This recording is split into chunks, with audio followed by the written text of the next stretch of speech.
from. All that matters is that you should taste. You should have a strong desire and hunger. That's what God is a taste. Is a hunger.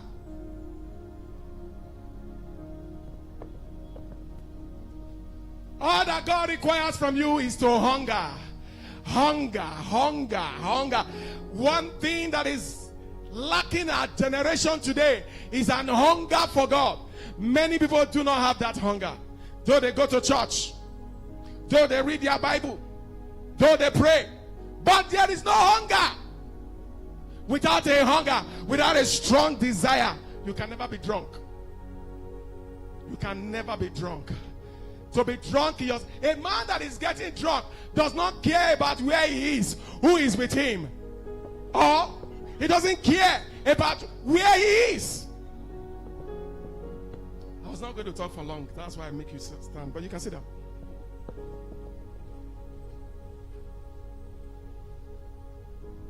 A man that is getting himself drunk doesn't care about who is around him. Once you are drunk, you don't know who you are standing before.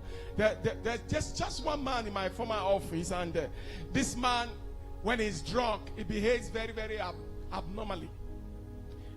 One day he was drunk and he faced the most senior person in the office and said, you.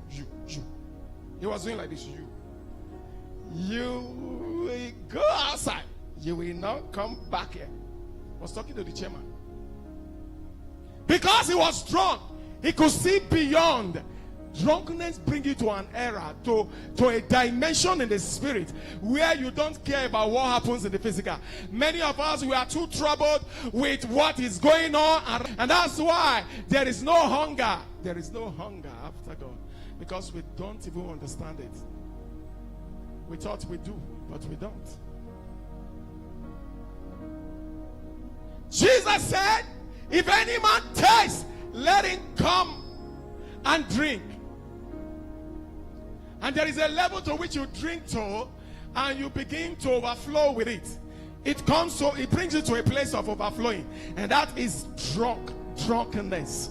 For you to be drunk in the spirit, you must overflow. It must be to an overwhelming situation where you have no control. You are praying and you are still remembering what is going on around you. That's not drunkenness. I've experienced drunkenness to the overflowing dimension about 3 times in my Christian life. About 3 times. Some other times I tried to. One of the occasions, I knew that I was drunk. I will relate with people, but the moment I start talking with you, I find myself praying in tongues without control. I am not making any effort. I'm not the one trying to pray. That's a level of drunkenness. I just found myself praying. Only that I am still very stable. I knew I'm praying, but I am not the one praying. That's a level of drunkenness. At another occasion, I was so drunk to the point that I was broken in my inner man for about 3 days. If I just look at people like this, I'll just see myself crying. These are levels of drunkenness. This morning, if you will forget about who is by your side, if you will go after God, if you will hunger after God, I tell you, while we are still praying here this morning, you can be drunk. You can be drunk. Drunkenness brings you to a place of encounter.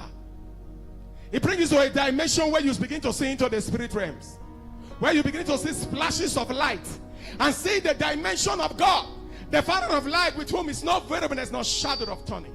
You begin to see into him and begin to see what he desires for you, what he wants you to do. Drunkenness brings you to a dimension of power in God.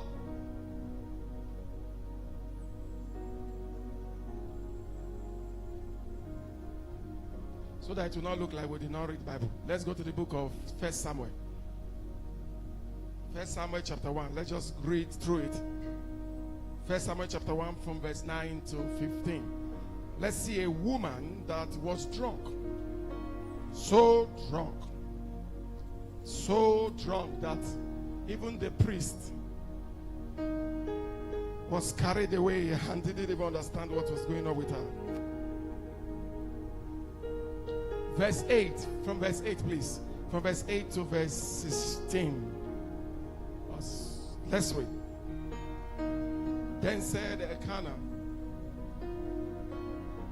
her husband, to her, Hannah, why weepest thou?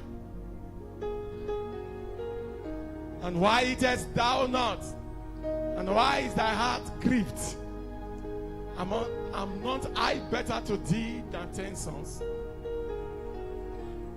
This woman was in sorrow, deep sorrow. Every other thing faded away. When you have strong hunger, everything around will not make sense anymore. Home video will not make sense. Even food will not make sense anymore. Your desire will just be to be in God's presence. Remain there and stay there. You will be like when the psalmist said, my soul panted for thee like a deer after the brooks of water, in a dry land where there is no water. That's what you will look like, as though there is nothing else in this world that counts. Can you give us the next verse, verse 9? This woman, everything faded away from her. Her desire was not even towards anything anymore. So Hannah rose up after she had eaten in Shiloh, and after they had drunk. Now Eli the priest, and she was in bitterness of soul, and prayed unto the Lord, and wept sore. This woman started by being so hungry.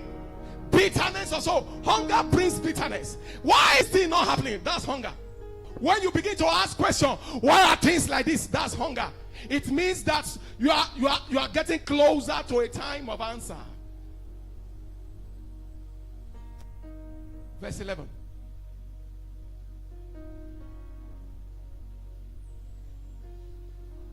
And she vowed a vow and said, O Lord of hosts, if thou will indeed look on the affliction of the handmaid, and remember my handmaid, but would give unto the handmaid a man child, then I will give him unto the Lord all the days of his life, and there shall no razor come upon his head. Verse 12. And it came to pass, as she continued praying, as she has made a request, she has made her desire known to God the Lord, and Eli mouth. This woman was in a state of strong desire and began to pray out of desire, out of a desire to know. You pray, and before you know it, you don't even know when you have entered into that realm of drunkenness. Verse 13. So now Hannah, she spake in her heart, only her lip moved, but her voice was not heard. But therefore Eli thought that she has been drunken. Indeed, she was drunk.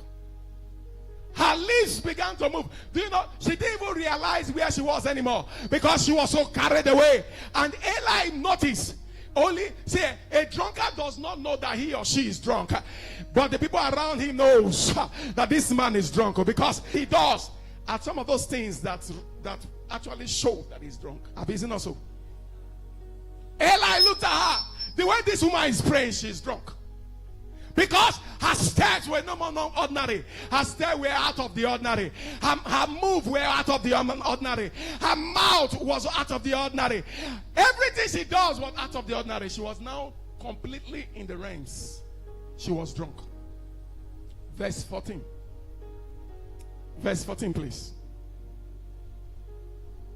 And Eli said unto her, how long wilt thou be drunken? Put away thy wine from thee. Eli actually noticed that she was drunk. How long? It doesn't matter how long. What matters that just get drunk. Just remain in that state of drunk. It doesn't matter today. It may be 30 minutes. It may be 1 hour. It may be 2 hours. It may be 3 hours. It may be 4 hours. I'm not saying that we're keeping you here for 4 hours, but I'm telling you, it after this morning, you should not allow it die in this place. You should go back home and lock your doors, shut your windows, and stay there in the presence of the Lord. It may be 5, 6. It may even be 10 hours, but just make sure you are what? Drunk.